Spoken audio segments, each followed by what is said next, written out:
But in the end, you have to understand what you're signing up for. This is a program where you're going to have sore feet and a sore back. But if you succeed, the results are fabulous.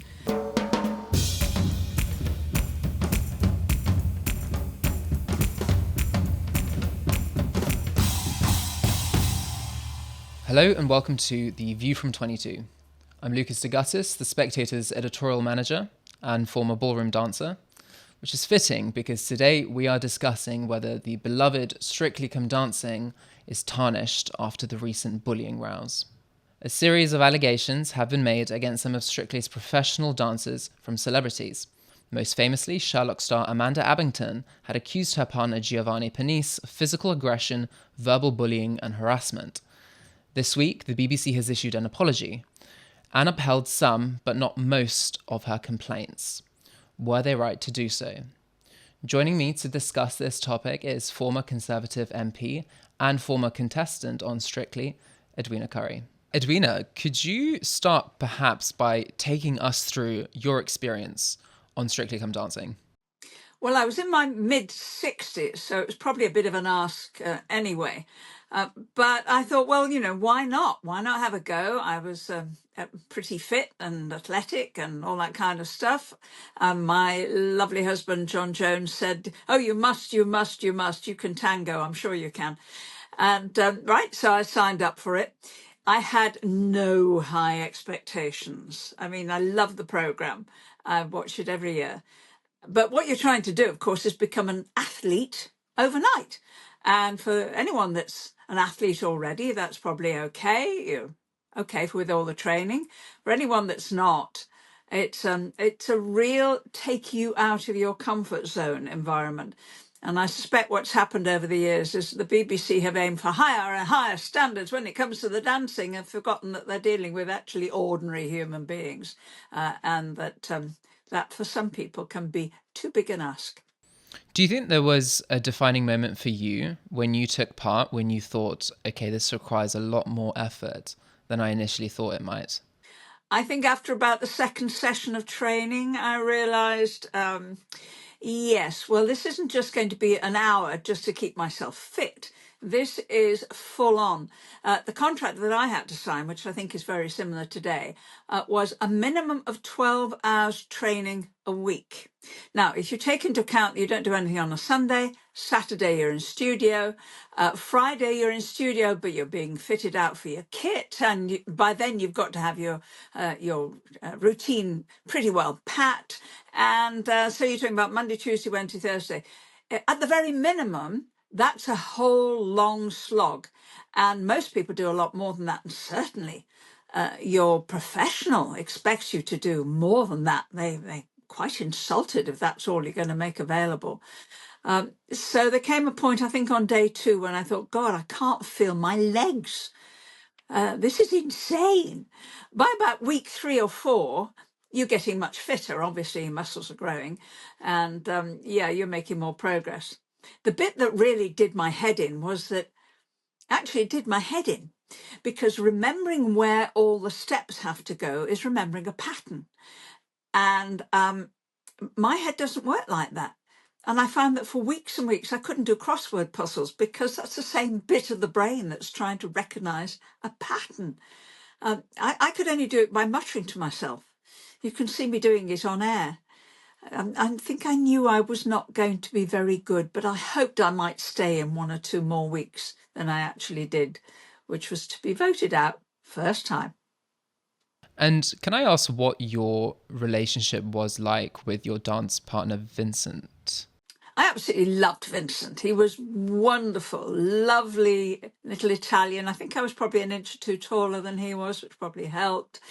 Absolutely lovely personality. We spent many hours sitting down talking about his family history, about how they'd had to leave Tunisia in a hurry when the revolution happened, how his family arrived back in Italy with nothing but the clothes on their backs, and his parents had enjoyed dancing, and so they opened a dance school. That's what they had to do to earn a living. They were delightful people. I met them all.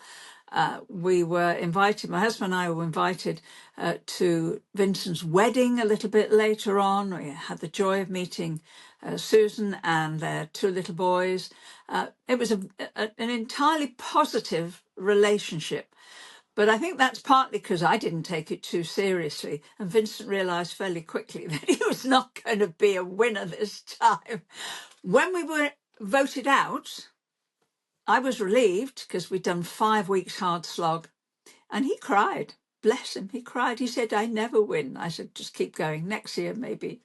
And during the training, for example, what was the relationship like with the producers? I mean, were they heavily involved? Were they sort of observing when you would train and prepare? Did they keep a sort of close distance and basically make an assessment of your relationship with him? They came to film once or twice a week. That was all, for about an hour. And their purpose, their objective, was to gather enough material to put together for the Saturday night programme. They were not there to supervise. There was nobody there supervising. We didn't need it. We got on fine. There was no pressure. They simply wanted to see how you were getting on, what was easy, what was fun, what was difficult, what your thoughts were. They did tend to come towards the end of a session when you were pretty knackered because they wanted you all hot and sweaty. But that's what you sign up for in a way, isn't it? And I found that, I suppose, a tad surprising. I don't need looking after. I can look after myself. I started my life on the mean streets of Liverpool and I can take care of myself, or at least I think I can. For anybody a little bit more delicate, a little bit more sensitive, especially if you're paired with a great big strong guy who's very, very competitive and very athletic, I can well see that there might be a gap in understanding and that can turn toxic. That I can well understand how that might happen.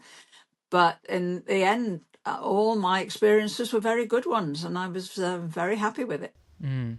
And can I ask your takes on the specific allegations made by Amanda Abbington? There are some people like Alison Pearson, for example, in The Telegraph, who blame the actress for potentially ruining the career of a strictly professional with these, as she puts it, unfounded claims. What's your take on that?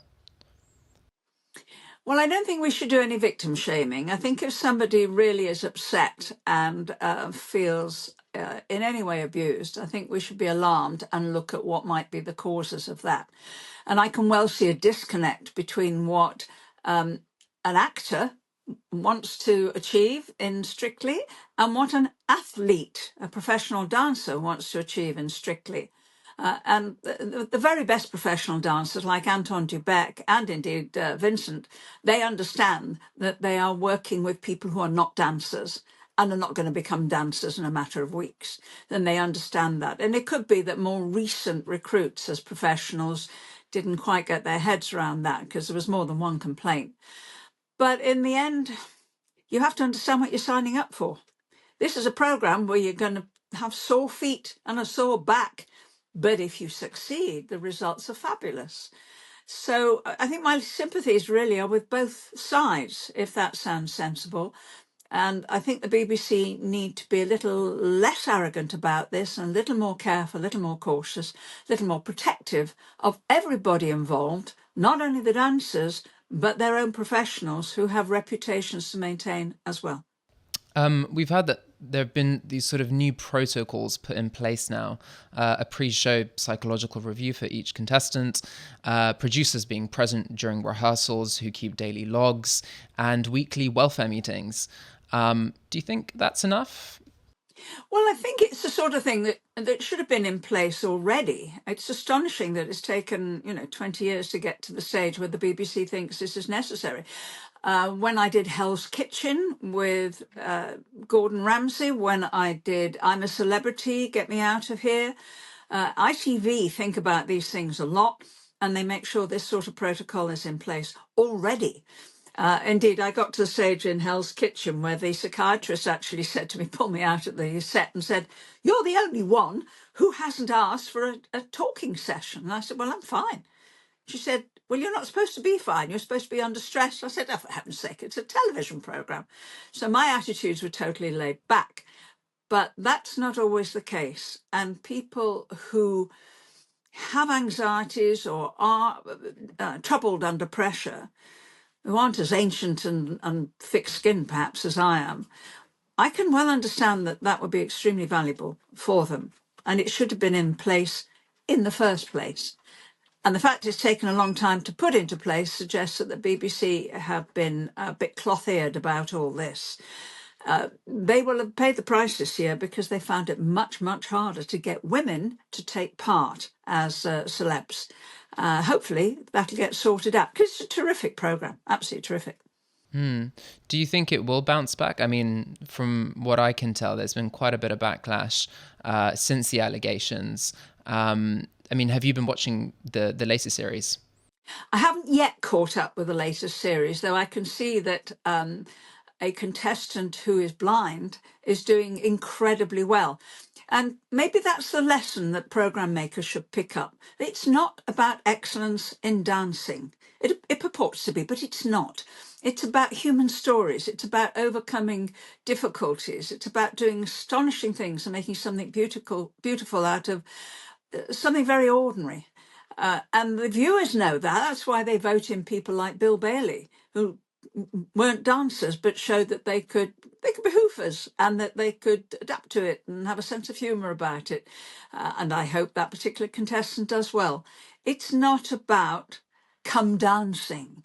It's about people. And that's what's made it a great show and what has spread it all over the world, to the point where the Ukrainian president was actually a winner at the Ukrainian version, and it showed some of his lighter side, shall we say. I think it's great. And was it more like that, would you say, in 2011 when you took part? Do you think it's shifted over time and got increasingly more competitive and started taking itself more seriously? Well, that would certainly be my impression. More recently, they've taken on a different kind of professional dancer. They've got bigger, they've got stronger, they have got a lot more macho. They're gorgeous, I mean, let's be honest. But that doesn't follow that they are within the spirit of an entertainment programme. That, I think, is the difference. Because there's one more thing I would add to that, which is, of course, there were days when we had people like John Sargent dancing and Widdicombe dancing. Nobody thought they were going to be great dancers, but we knew that they were terrific characters and that they would bring some real humour and depth to the show, shall we say. That doesn't seem to have happened more recently. The programme makers need to think long and hard. What kind of programme is it? It's an entertainment programme. It's not a dance programme. And just to finish off, do you have any opinion about just how public some of these allegations have become? I mean, it's been months now of, splashes in the Daily Mail and the Mirror and all these exclusive stories. Should things like that normally, in your opinion, be kept under wraps if possible, or so that both parties can carry on with an investigation without too much public, without too much of an eye of the public on them? Because I think I read, there were death threats and a bunch of abusive messages that came Amanda's way as well. Well, let's immediately exonerate the BBC from any suggestion that they've been issuing death threats. The death threats came from idiots on social media. And that will always happen. The moment that you're in the public eye, for whatever reason, good or bad, you will get all sorts of weirdos on social media. If you're not used to it, if you're not accustomed to do what I do, which is mock, in other words, put it out there or block, if you're already struggling, then you're going to find that really awful. But that's nothing to do with the BBC. What any employer should have is a point of access where any complaints or worries or anxieties can be expressed freely and will be taken seriously and can be taken up with whoever is regarded as the other side of the argument. It's really important not to have a cloth ear about this. It's really important not to regard the reputation of the programme or of the institution as being more important. Then you end up with a post office kind of environment, and that becomes toxic for large numbers of people. It's also important to recognise that if somebody is in distress, there is a reason for the distress. They might be the kind of person that's easily distress, in which case you've got to identify that and help them and try and make sure, if that's going to be a problem in future programmes, that you don't invite people like that onto the programme. And you've got to recognise that that distress will work out onto anyone else that is named or mentioned. You also have to recognise, just occasionally, very, very occasionally, you get hostile operators who will issue these sorts of criticisms without foundation. So you've got to look after the other side of the equation as well. If you do it well, and it needs a lot of skill and a lot of sincerity, if you do it well, then you have a really sound basis for the future. If you have a cloth ear like the BBC seems to have far too often these days, you've got continuing problems. Thank you so much for joining Spectator TV, Edwina. It was a pleasure to have you. My pleasure.